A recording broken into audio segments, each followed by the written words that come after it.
Hello, everyone, and a warm welcome again here to Feeling Terrific. Today I have another special guest, as always. Her name is Susanne. Thank you for being here. Maybe a quick intro to you. So Susanne is her own CEO, life and a business coach for women. And today we will talk about different topics, and among them are female empowerment, being a CEO, and what it takes for successful change management and more. So with being that said, over to you, Susanne. Thank you for your time. Hi, Christian. I'm very happy to be here. Thanks for having me today. And yes, there are a lot of topics you would like to cover today. So maybe we get started. Perfect. And the first question is, who are you? Who am I? Okay, this is rather philosophical, I think, but I try to make it short because you already said so many things about me. So I'm Susanne. I'm a life and business coach for women, and I also have 2 children, and I do live in Munich. And I'm helping women to achieve what they want in life. So the first step is always to find out what they want. This is what I do. Sounds interesting. You speak to a lot of different people with different situations, different perspectives, and so on. So I think, maybe correct me if I'm wrong, but it's a quite challenging job. Challenging job. I've never seen it that way. That's interesting. But maybe because I love talking to and with people. Maybe it's one of the reasons why I don't feel it that challenging. I find it rather interesting, actually, to get to know so many different people, of course. And in the end, the challenges are not that different. That's interesting about what I'm doing, actually. Mm-hmm. Yeah, so I recall my sentence, and it's not a job. It's a destiny, I would say. So I'm flexible too. But how did you end up being your own CEO? Oh, wow. Another big question. How did I end up? You see, I started after my PhD. I started in science management, which is a pretty awkward term, actually. So basically, I started out here in Munich at the Ludwig-Maximilians University, and I did this for quite some time, over 10 years. And basically, again, I worked with people, namely young academics or younger academics, early career professionals who wanted to become professors in academia. So I tried to actually consult with them to give them some advice on how to plan their career.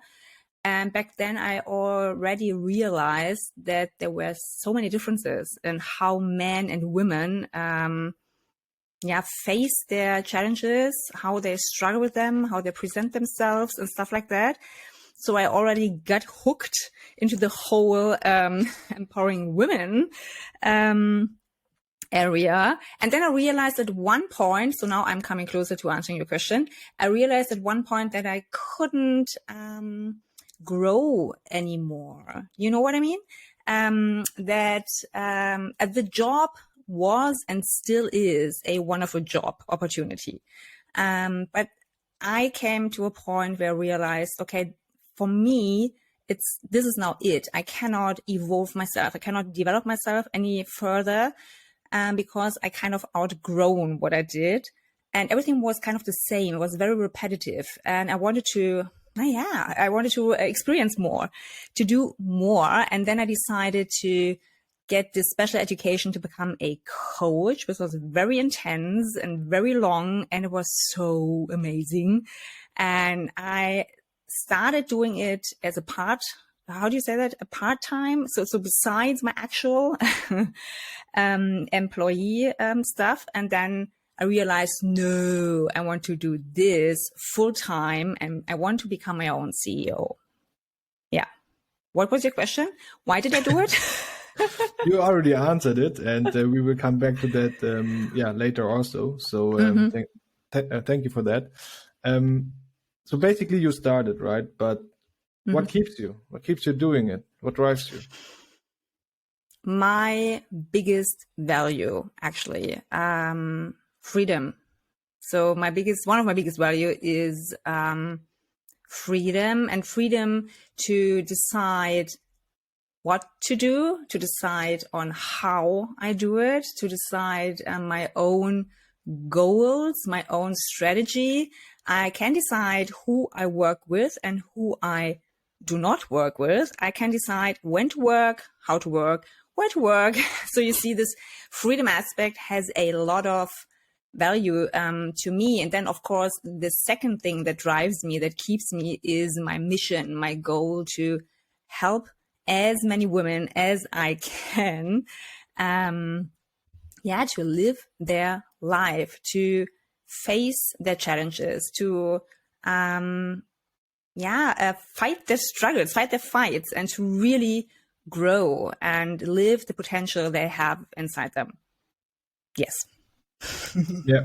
So coming back to your first point with values and so on, right? Do you have an example for us where you had a first conversation with a potential client and you had the feeling it's not working out and you said, I'm sorry, I cannot take it?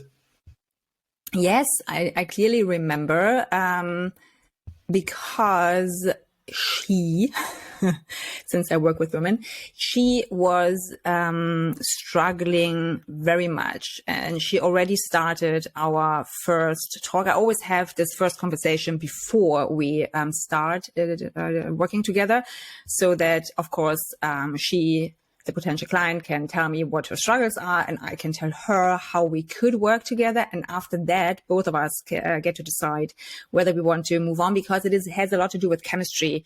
So you have to really get the feeling that you can trust the other person. And this goes both ways, by the way. And then she told me about her struggles, and I very quickly realized that I'm the wrong person for her, because it went beyond my competency. You see, I know exactly where my experience and my tools, where these end, where I cannot help someone. And she definitely needed something different. She needed more help than I could give her. So we both decided, and I told her where to get the help. And she was very relieved because she had kind of the same feeling. And I picked up this vibe, and she was like, oh, thank you so much for your honesty, and to not rip me off, but to get me to the real person that can help me. Yeah. Mm-hmm. And how did you feel when you said that to her?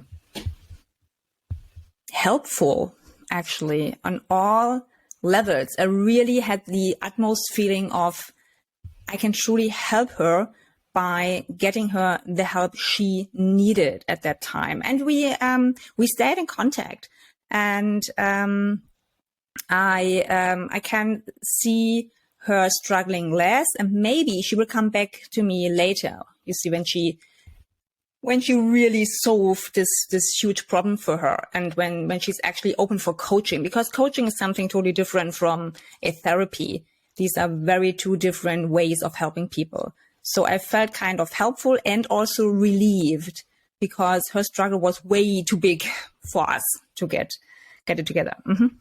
Yeah. No. I really like it when you are self-aware of your own strengths, or of your own as you've mentioned it, capabilities also kind of, right? Mm-hmm. So it takes, I think, a lot of, correct me if I'm wrong, but it takes, I think, a lot of courage to say something or to act something like that. Yeah, and you need the self-awareness part. And this is one thing, I think I'm now at a position in my life where I can actually decide that, where I firstly realize and recognize where my limits are, where I'm at my best, my zone of genius. I know where that is, and I know where my limits are. And maybe 10 years ago, I wouldn't have known that. So coming back to your question to the CEO position, I couldn't have done that 10 years ago, but I could do it now. I can do it now, and I'm doing it now, because right now I've gained so much experience to be my own CEO. Yeah. And that's a perfect intro to my next question. Thank you for that. So my next question is, what did you learn throughout the 3 years of self-employment, which you couldn't imagine before? Good question, isn't it? Again. Oh my goodness. That it's, I mean, how absolutely amazing it is and how absolutely challenging it is. And believe me, I think they go hand in hand every single day. I love what I'm doing. I love being my own CEO. I love helping women, but it's so challenging because there's a lot of self-development stuff to do for me, for myself. I have to learn, and I learned a lot, things that I would never have dreamt of before, that I would ever do them. Stuff that I never learned, like, technical stuff. You see, I have my own website. Of course, I asked someone to help me with that, but I'm constantly doing all the stuff myself. I have this website. I put on a newsletter. I had this whole campaigning stuff to learn. So how to send out, this freebie thing that there is. So I give something and I get the email address, and then I send out my newsletter regularly to help my clients, my potential clients or interested people. And also the podcast, of course. You have a podcast? Yeah, I also have a podcast.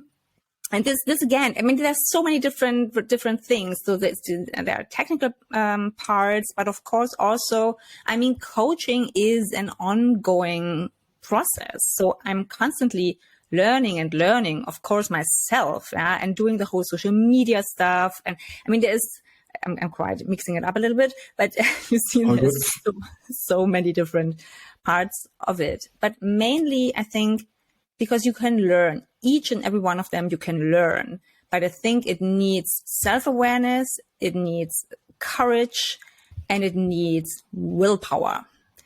And this is hard. And I guess not everyone has that. But of course, there are lows. There are really, really huge lows when you really want to give up and to stay focused, to stay on track in those times. This is the real challenge, I think. And then you need your why. You need this strong, why am I doing this? Yeah. How do you make sure then, when you have such lows, to keep on track? I mean, you just mentioned why, but how? Yeah, it's not only the why. Tell us, what is it? It is the why and my vision, of course, what I want to achieve with that, what I really want to do, and my greater impact in this world. I really do have that, but this it can't be the only factor. I also have a accountability partner, so to speak. I have one colleague of mine, and we got to know each other during our training to become a coach. And since then, we keep in touch every single week. It's over 2 years now, and we have calls. We stick to the phone right now. It's the easiest way. And each week we speak on the phone for 1 hour, and we keep track of each other. We coach each other. We help each other. We support each other. And to be honest, without her, I would have already quit. I think I need that. Yeah. No, I think, having a sparring partner in whatever situation you're in is always very helpful. And I think maybe coming to another point you've mentioned, having, your own company or being self-employed, or something like that, it's a huge accelerator on your personal development. So when I compare it, for example, to, having a job at a corporate, right? You have kind of a limited space where you can grow, right? You can work on it, and you know what I mean. But when you are solely responsible for your own success, and there's much more to lose, then it's, I would say, kind of an intrinsic motivation to really get on speed regarding your personal development. Yes, I mean, you have to keep it up. And particularly if you have employees. I don't have employees, not yet. But you have to. I mean, what's the alternative? The alternative is to quit. And sorry, mister, but there's no quitting for me. I just wanted to say you are very good making interest to my next question, because the next question is, when would you consider moving into an employee role and why? Wow, when? When it comes to my family, actually, because I have 2 children, I have a husband, but of course I do not want to be dependent from him. So when it comes to existential questions, so when my business would really, really not work, if I would, I don't know, get sick or something like that. So when it really becomes a matter of my family having no bread on the table, yeah, to put it like that, then I would consider it. But I think that would be the only case. Yeah. Mm-hmm. So you talk to a lot of women and about their various situations and phases in their lives, right? So why are they coming to you? Why are they coming? I think they are coming to me at the point in their life when they don't know what their next step would be. So for instance, if they have, they have kind of a problem, they face a challenge, whatever this is. And I always put it like they stand in front of a wall. I'm looking right now at a white wall in front of me. So you know the feeling, Christian. When you stand in front of the wall, you have this wall right in front of you, and you think like, okay, I cannot see anything else. So I look up, I look left, I look right. There's always this white wall, and I don't know my way around it or over it or under it. And I need some help, or otherwise I'm stuck here for the rest of my life. And I don't want to be stuck here, to be honest. And that's the point in the lives of my clients when they come to me and when they tell me, so I cannot sleep anymore, for instance, or I want to find a new job, or the mental load coming from mothers is too big, or I have conflicts with my partner. These are the situations when they come. Mm-hmm. Yeah. So they're very widespread, I would say, and can have different levels of, I mean, seriousness is maybe the wrong word, but yeah.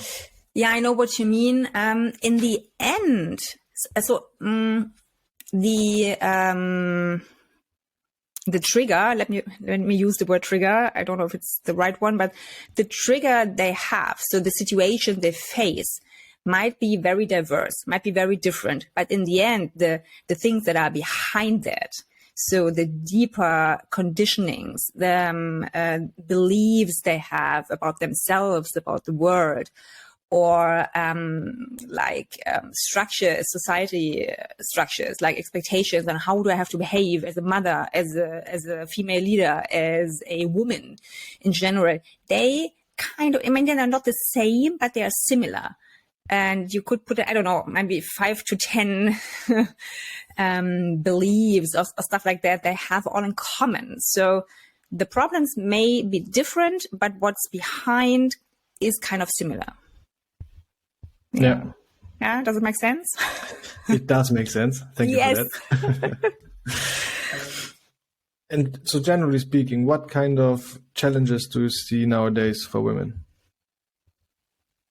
The challenges we have, honestly, that we have, or that we can have it all, and that we can do it all. You see, that I think that really is the challenge that we have these days. Our own expectation to have it all and do it all, because this is different from the generations before us. If you look back to the 20th century, maybe the 50s, the 1950s, women had a very concrete role. They were mostly, not all of them, but mostly, they were wives. Many of them were mothers, and their role was to do these jobs, to manage the household, to take care of the children, to give birth to the children, and then take care of them. And this was a very defined space. And now 50 or more, what was it, 70 years later, this has changed a lot. I mean, thank goodness. Yeah, and I'm very grateful for women like Alice Schwarzer and so on, who did a great job, who really fought for the rights for women. But nowadays, women face totally different challenges, because now we have the illusion sometimes to have it all and can do it all. And it's a huge struggle, Christian, to actually decide every single day what you would like to do with your life. I mean, it's the same holds true for men, by the way. Yeah. So we have so many more opportunities and possibilities how we can live our lives today. The world is neither black nor white. It's kind of a lot of different shades of gray. Okay, this was kind of awkward illusion. But you know what I mean? It's huge, and it's neither black or white. It's really, we can decide whether we want to become female leaders in a huge company, or whether we want to get children and stay home for, 3 years or longer. We can decide whether we want to get married or not.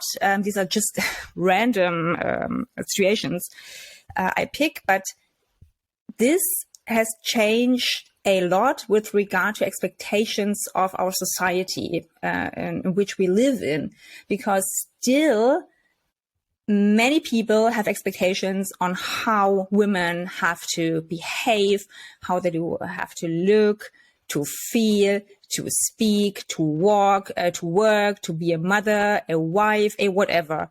And we have internalized all those different expectations. So they kind of feel like a huge pressure for us to perform in a certain way. And this kind of conflicts all the time. And I think this is one of the greatest challenges that we are facing today. We can have it all, but maybe not at the same time. And we have to find out when do we have what and how we can be able to manage all that, because it needs a partner, a strong partner, your boyfriend, your partner, your husband, or your girlfriend and your wife, and to balance this out, to talk about your expectations in life, and then to kind of find out who can do what at what times, and to support each other in that way. Okay, it's a huge complex. I'm sorry. All good. This is what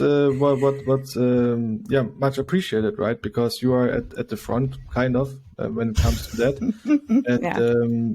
And I mean, maybe correct me if I'm wrong, but if I would summarize it, like, what is key to deal with such a situation? Communication, having a sparring partner, what or whoever it might be, right? Mm-hmm. And having also then a relationship built on trust. Yeah, nicely put. Oh, I listened well. Great. And of course, again, what you always say, this self-awareness part. And this is something I try to scream from the roof, so to speak. Yeah. So please become aware of your own feelings, of your wishes, of what you would like to do with your life. Yeah. And women have it. I think what's difficult for us, or more difficult for us than for men, is that we have to allow ourselves to ask those questions. Because, I mean, look at our mothers, grandmothers, grand-grandmothers. They have never allowed themselves to actually ask these questions. I mean, how could they? They were so busy with doing their tasks. And nowadays we can ask ourselves those questions. How would I like to feel today? What would I do with my life? What are my goals? And it's great, but it's a struggle, a constant struggle. Mm-hmm. Yeah. Maybe coming to another topic, which you already scratched in the beginning. So you've also started your own podcast, right? So why did you start it? I love doing it.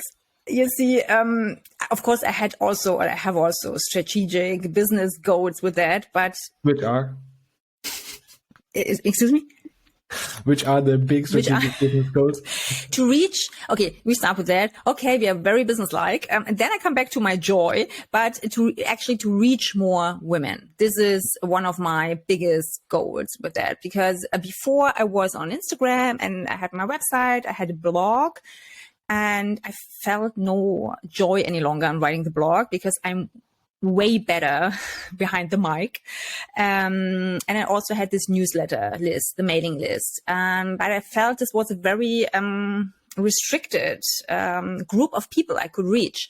And then I thought about, a podcast. Was this voice whispering in my ear? This would be so great. You could reach so much more people. And then, of course, I was like, no, it's so much work.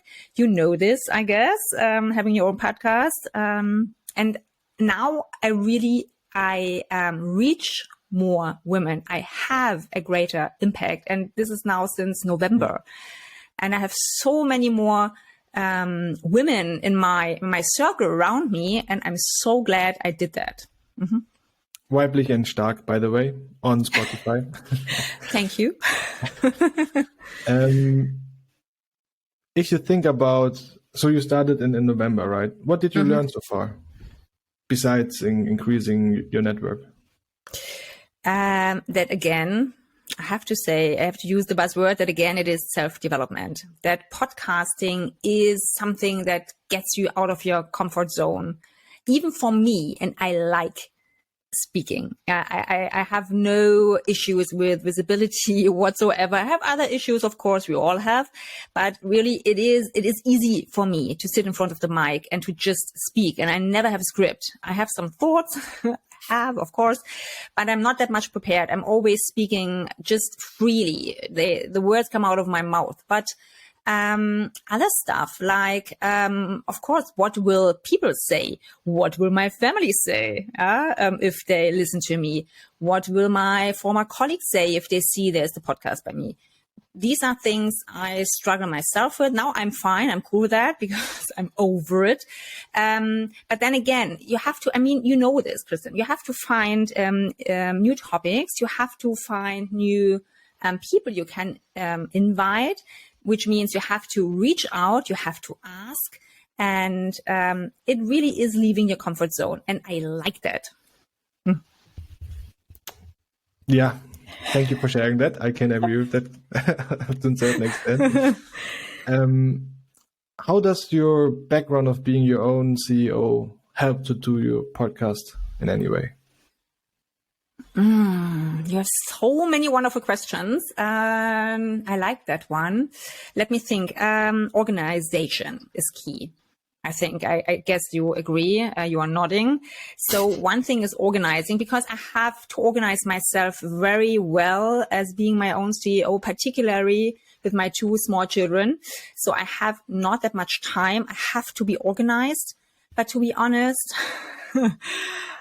sometimes I have days where I just do what feels right, what comes up, and I'm trying to really be in my energy. So of course I have my goals, I have my plan, but I need some free flow to do what I do. And it's the same with podcasting, because I work with people, and you have to create some space and some energy to make things happen.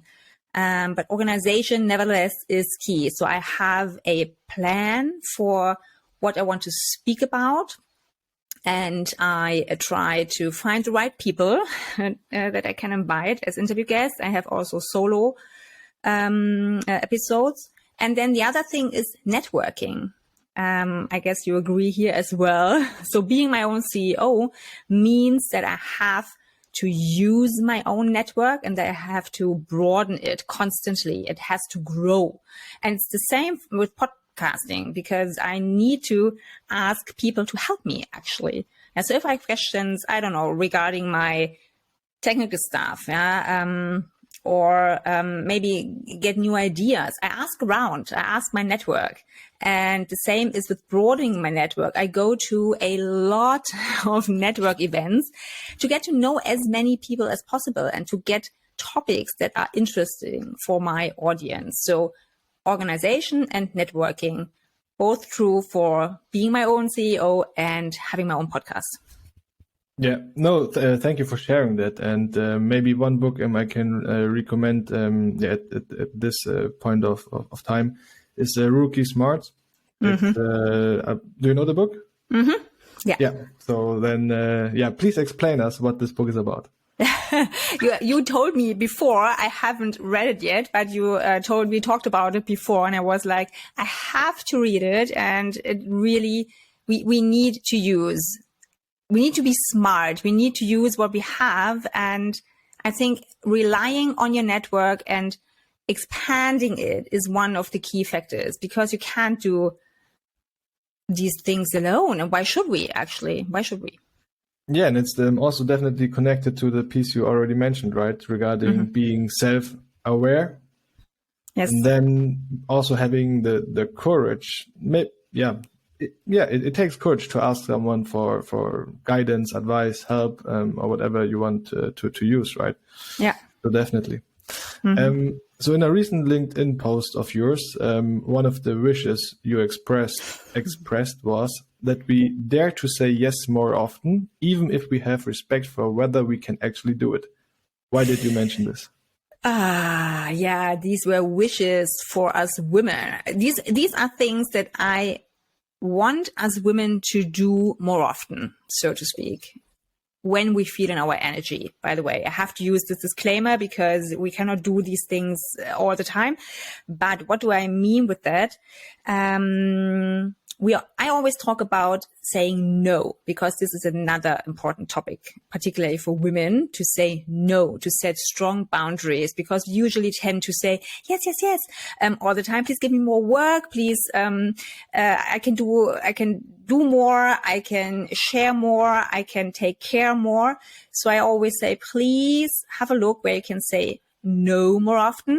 But this is the other way around. We also need to say, yes, I can, and I want to more often. And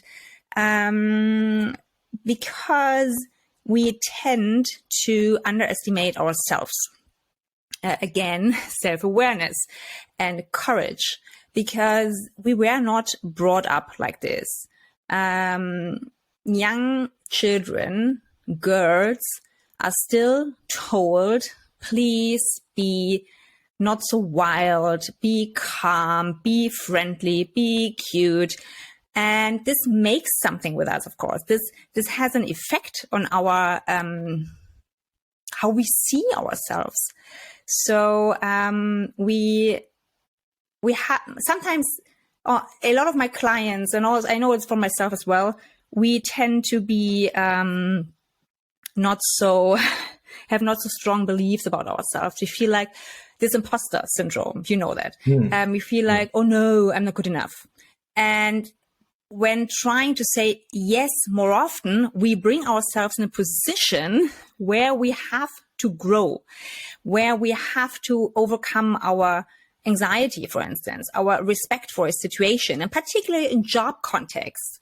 I definitely refer to your job. When you are asked to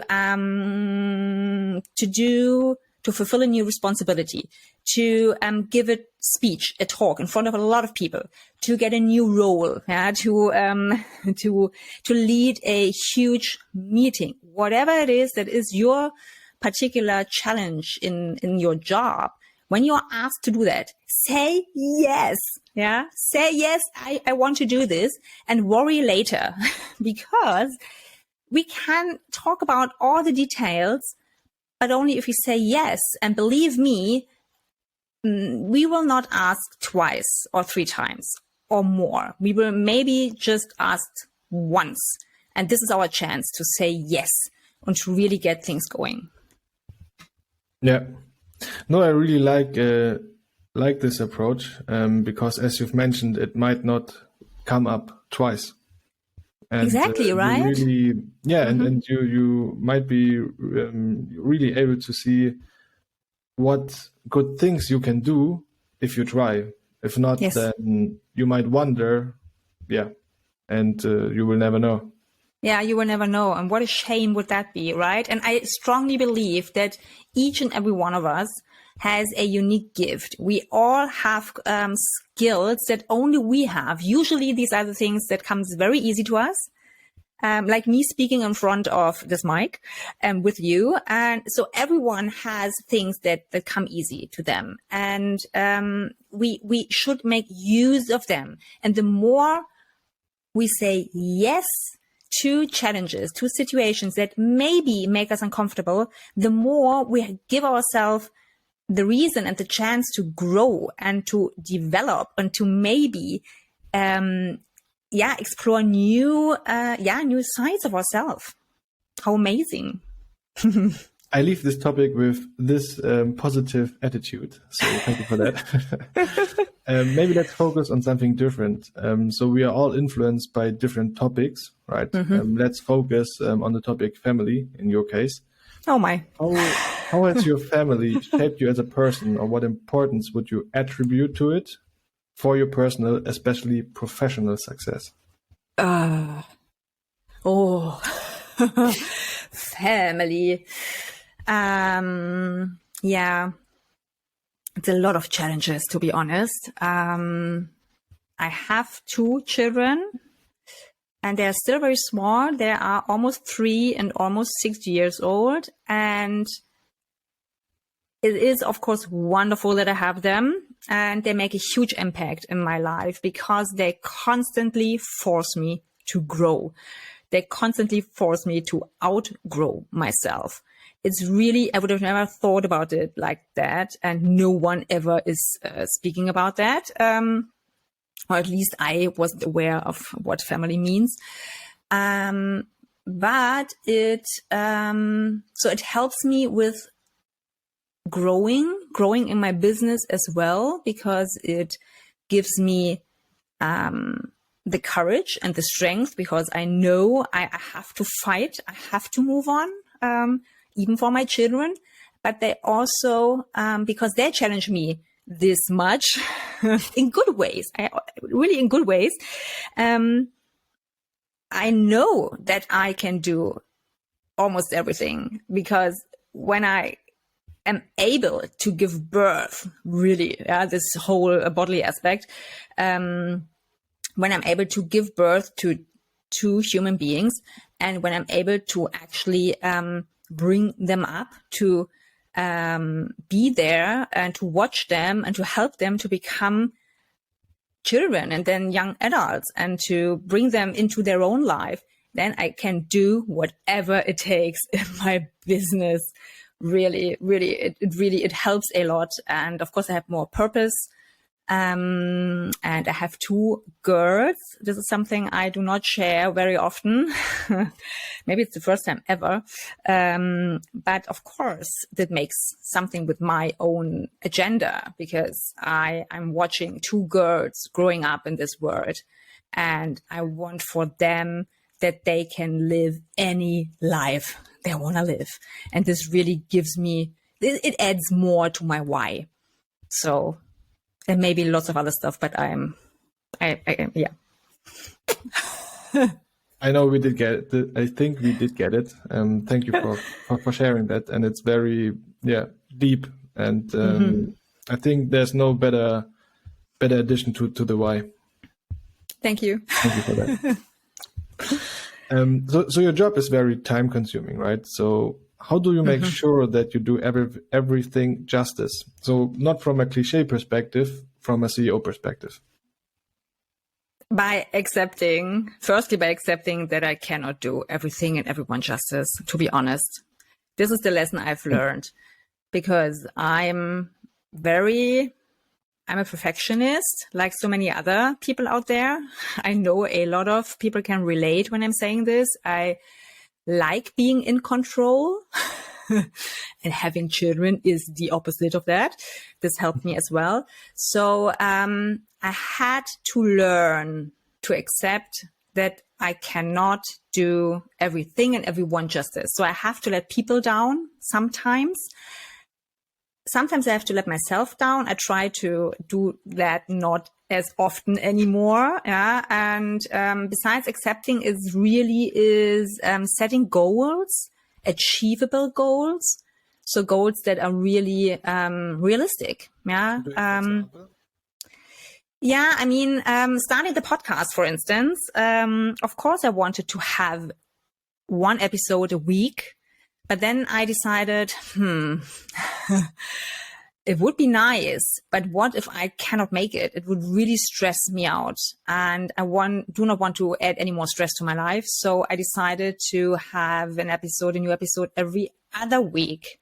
And it was one of the best decisions I could make, because this is doable right now. So I'm still delivering, but at my own pace. And this helps me a lot. So this is what I mean with achievable goals. And to client-wise spoken, to be in a good energy. So this means not to take on too many clients to work with me, because I want to be good at what I'm doing, and I have to be in a good energy. I have to take care of myself. And if I have too many clients at a time, there's no balance. So here I have a goal. I have set a goal this is good for me. And reflecting, I always try to reflect my doing using a journal. And I mean, I'm a human being. This is something I'm still trying to achieve. I'm starting this reflection process to do it constantly. I'm doing it, but not so constantly. And I'm trying to do it so that I really keep track of my success stories. Yeah, and the success stories of my clients as well. And also by asking for help. This is the third or maybe the fourth one. So it's accepting was the first one, then setting goals, reflecting my doing, and asking for help, because I do not need to get everything done by myself. No way. Yeah. And I think all four of them will contribute to your mental health. So yes, you're right. Very good point. Yeah, absolutely. And this is a very important topic. I mean, I know there's a lot of discussion around that. It's one of the buzzwords. I love the word buzzword, mental health, but we need to take care of that. I mean, what are we without our mental health? I'm sorry to stop you right here, but that will come later on. So you jeopardize my agenda. I'm very grateful for that. That's always the best time when it happens, to be honest. Maybe one thing before. So please correct me also if I'm wrong, but I know that you are currently trying to move from having clients from an individual perspective more towards having businesses or corporates as clients, right? So regarding this, why? Why do I want to shift from coaching individuals more to not coaching companies, but again, there are people working there. You're right. Coaching within companies. Actually, it's again this perspective of reaching more women and having a greater impact, because the daily work with my clients in my one-on-one coaching sessions, they show me that a lot of the issues are work-related. And I mean, there is this strange separation between life or personal and business coaching. I mean, it's kind of crazy, because we are one person. We are one person acting in different settings, fulfilling different roles and functions. But in the end, you cannot tear it apart. I mean, it's just one human being. And a lot is work related in my sessions. And then I thought, why not move it to the companies? And again, having a greater impact, because the whole topic of diversity, inclusion, equity, inclusion, the DEI topic is very important. And I think it is really, companies need to do that. I mean, it is great for innovation, and you have to do it. So why not do it within the company? So go there and work with the women there. That was one of my aims. Yeah, or thoughts. Mm-hmm. Yeah. No, I think it also helps to break barriers, right? Also work against cliches or narratives. So yeah, it's definitely a good thing. I'm wondering, how do you approach this change or this shift? It is a huge step, that I have to admit, of course. It's a challenge, again, another challenge, but I love challenges. And I use my already existing network. So I basically ask people I know to help me, whether they know person in positions that can help me, whether they know of companies that are actually looking for. And again, I keep broadening, expanding my own network by visiting network events, by speaking with people, by being very active on LinkedIn and getting to know new people there. And of course, to constantly feed my brain with new information. Yeah, I have to learn constantly. So what are the topics? What are the issues, the struggles, the challenges companies are facing? So I think network, I said it a lot, right? In the We past got hour. the message. Yeah, network is key. For me, at least, it is key. I use Or that. for a recruiter, I would say. Yeah, definitely. Yeah. Maybe coming to the point where I said I have to stop you, right? So the mental Yeah. health part. Yeah. So I will tell you now few words and let me know your thoughts, right? Yeah. So self-awareness, self-reflection, mental health, recharging, and purpose. Buzzwords or just or what is about them? I think all of them are buzzwords, and I think a buzzword doesn't need to be something, I don't know, shallow or negative, because the beauty of a buzzword is that we all can relate to in some way or another, that we can all have our own reflections, our own ideas, what, for instance, self-awareness means to us, or mental health, as you were saying. And I think, like I said, network all the time, constant iteration, repetition is very helpful for our brain to learn so that we can remember it. So I think these are, what are they? Things? What are they? I don't know. What's the word that we can use? Concepts? Maybe concepts? These are concepts that we need to be aware of, that we can think about and should take into consideration in our daily life, right? I mean, self-reflection, mental health, and it is very different for each of us, of course. We are all very different people and we have different experiences, but to live our life in our full potential, I would say we should maybe consider them once in a while, not all the time. I mean, we are human beings. We have a life to live, but so more than buzzwords, or maybe buzzwords in a mind-blowing way. Yeah, and that's a very interesting perspective. So thank you for that. Yeah, you're welcome. So with that being said, I'm out of questions. But before we end our very good conversation, I would say, over to you. Anything you want to mention? Last words. Yes. Last words. Oh my goodness. Yes, ladies and gentlemen, live your life to the fullest. I know this sounds so cheesy, but I actually mean it from my heart. Yeah. Find out what you want to do with your life. Allow yourself to finding it out, and then get all the help you can get. I mean, read books, listen to podcasts, read blogs, speak with each other, talk to your best friends, talk to your colleagues, to your family.